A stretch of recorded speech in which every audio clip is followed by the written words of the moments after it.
इसका कारण क्या है? इसका कारण नरेंद्र मोदी है।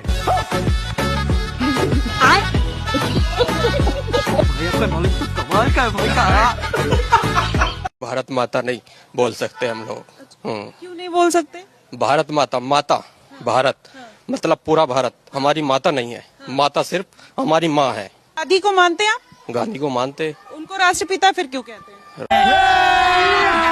अभी मजा आएगा ना भिड़ो। राष्ट्रपति उन्होंने वो हमारे देश के वो रहे। क्या रहे हैं? अबे जल्दी बोल। क्या रहे हैं?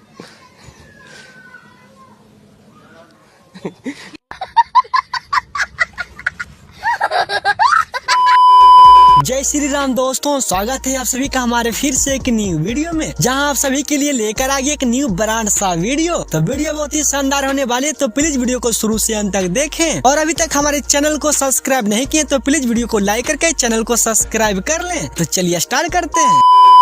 ये है मौलाना हकीम अल कलबुद्दीन, जो कि अपने सीने से लगाकर खातूनों का इलाज कर रहे हैं। इनकी डिग्री मदरसे से AA की है। ये दोनों खातूनों का बढ़िया तरीके से इलाज कर रहे हैं। ओए होए होए होए होए, सारी बीमारियां दूर हो गई खातूनों की। ओए होए होए होए होए। ये पोल्यूशन देखिए, ये सारा का सारा इसीलिए हो रहा है क्योंकि ये वोट चोरी कर रहे हैं। क्या बोला क्या बोला?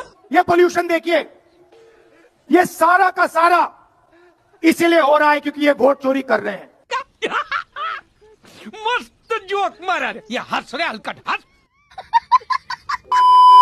ना तो कारवा की तलाश है, ना तो कारवा की तलाश है। खत्म, bye bye, tata, goodbye, गया। आंधी बन के आया हूँ, मेरा हौसला भी अय्याश है। खत्म हो गया भैया मैटर।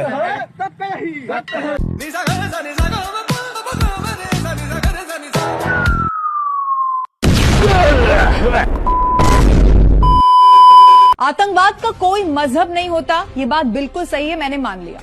लेकिन अब आप बताइए, पहलगाम वाले जिब्रान, सुलेमान, हमजा, या फिर सिडनी में आ जाइए, सिडनी वाले साजिद अकरम, नावेद अकरम, या फिर ओसामा से लेकर हाफिज सईद तक, नाम बदलते हैं, चेहरे और जगह बदल जाती है, लेकिन मजहब के नाम पर ये दहशतगर्दी और खून खराबा आखिर क्यों होता है?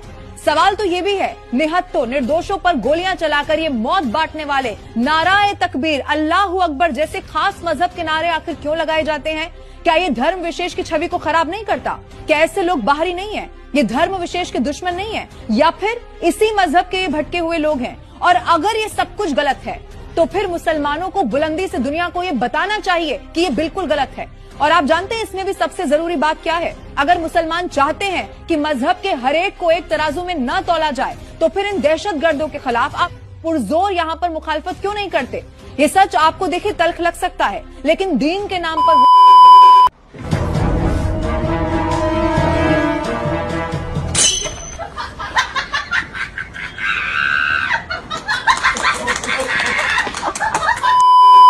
धन्यवाद, जय हिंद। बहुत बहुत शुक्रिया प्रियंका जी।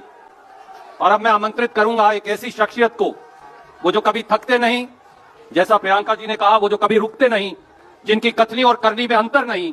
जब जब गरीब पर जहां जहां हमला होगा तो माननीय मल्लिकार्जुन खड़गे जी की आवाज जरूर गूंजेगी। भारतीय राष्ट्रीय कांग्रेस के सम्मानित अध्यक्ष आदरणीय मल्लिकार्जुन खड़गे साहब से कि वो आए और अपना आशीर्वाद हमें दें। No no no no.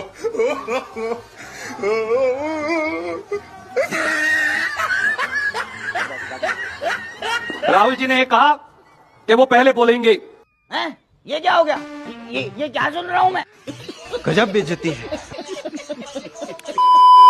Bharat का कौन सा नेता है बड़ा नेता जो कभी ऐसा नहीं होता है कि मौसम बदले और वो एक ऋतु में एक बार विदेश न चला जाए, जाड़ा गर्मी बरसात के बीच? हर पार्लियामेंट सत्र के बाद विदेश क्या करने जाते हैं ये भी बताइए। मतलब बहुत सी चीजें रहस्य की, फिर मैं आपको इसके ऊपर आता हूं। अभी कुछ दिन पहले मलेशिया गए, लौट के कहा हाइड्रोजन बम फोड़ेंगे। मैं दर्शकों से पूछना चाहता हूं, मलेशिया में कहां गए थे? आपको ध्यान है?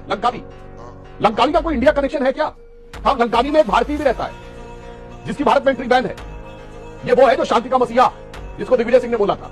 अब ये मैं आरोप नहीं लगा रहा हूं, ये महज संयोग है कि जहां जाकिर नायक है वहीं पर छुट्टी मनाने के लिए राहुल गांधी जी गए थे, कोई बात नहीं। फिर कोलंबिया गए। हर बार बाहर जाना कौन सी ऐसी चीज है? और लेक्चर देने के लिए जाते हैं। और मैं पहले भी बोल चुका हूं, भारत में कोई यूनिवर्सिटी को नहीं बुलाती भाई आपको लेक्चर देने के लिए। बात तो सही है। कोई जज एक जजमेंट दे तो जज के खिलाफ इंपीचमेंट लेकर आते हैं। अपनी वोट बैंक को एड्रेस करने के लिए इंपीचमेंट लेकर आते हैं मन में। और ये सारे ने तो साइन कर दिया, साथ ही साथ उद्धव जी ने भी साइन कर दिया। उद्धव जी, जजमेंट क्या है? एक पहाड़ी पर मान्यता है कि हाँ सबसे ऊपर दिया जलाया जाए।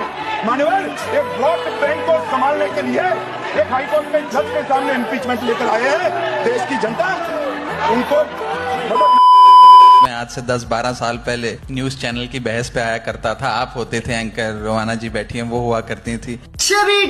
उस समय तो मैं वास्तव में बहुत छोटा था।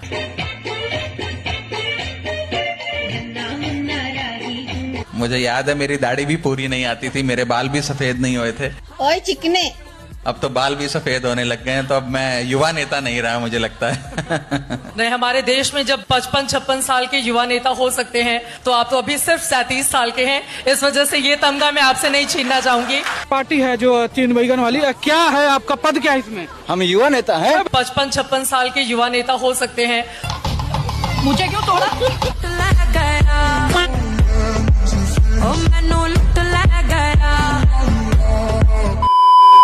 20,000 करोड़ मैंने हिसाब लगाया। अगर हमने रेता की चोरी बंद कर दी, कम से कम 20,000 करोड़ रुपए। आपने 10,000 करोड़ कहा था, मेरा ये सवाल भी था कि 10,000 करोड़ की फिगर कहाँ से आई? आप 20,000 नहीं, मैं 10 तो वो है जो खर्चा आएगा। 20,000 को मैं समझा देता हूँ पूरा। तो 20,000 करोड़ रेवेन्यू तो रेते से आएगा, तो 54,000 करोड़ का तो मैं इंतजाम आज भी करके बैठा हूँ। अच्छा, ठीक है सर। पंजाब पर आज लगभग 4 लाख करोड़ का कर्ज है और मुझे बहुत दुख के साथ इस सदन में कहना पड़ रहा है कि पंजाब में खुलेआम नदियों से अवैध सैंड माइनिंग चल रही है। सर, हमारी नदियां सतलुज, रावी, ब्यास जो कभी समृद्धि का प्रतीक होती थी, आज इलीगल सैंड माइनिंग की वजह से अंदर तक खोखली हो रही है। सर, पंजाब की रूह, पंजाब की रेत रात के अंधेरे में ट्रकों में भरकर चोरी की जा रही है। कई गाँव में नदी के किनारे कट रहे हैं, खेतों की जमीनें कमजोर पड़ रही है, पुलों और सड़कों की नींव पर लगातार खतरा बढ़ रहा है। सर, दिल्ली के एक बड़े नेता का वादा था कि पंजाब में रेत 5.5 रुपीज पर क्यूबिक फीट पर मिलेगी, पर लोग आज भी 35 से 40 रुपए देकर मजबूर हैं। वादा था कि माइनिंग से 20,000 करोड़ रुपए का रेवेन्यू आएगा। आया कितना? सालाना मुश्किल से 200 करोड़, यानी 99% पैसे की लूट हो गई। सर, हाईकोर्ट ने जनवरी 2025 में चेतावनी दी थी, इलीगल माइनिंग से नदियों का फ्लो बिगड़ेगा और फ्लड्स आएंगे, और सर वही हुआ। और अगस्त 2025 में पंजाब में 40 साल की सबसे भयंकर बाढ़ आई। सर, लाखों किसानों के परिवारों के फसलें, घर, पूरी जिंदगी पानी में बह गया। ये अपने ही मुख्यमंत्री के खिलाफ बोलने के लिए हिम्मत चाहिए, उनकी हिम्मत की मैं दाद देता हूँ।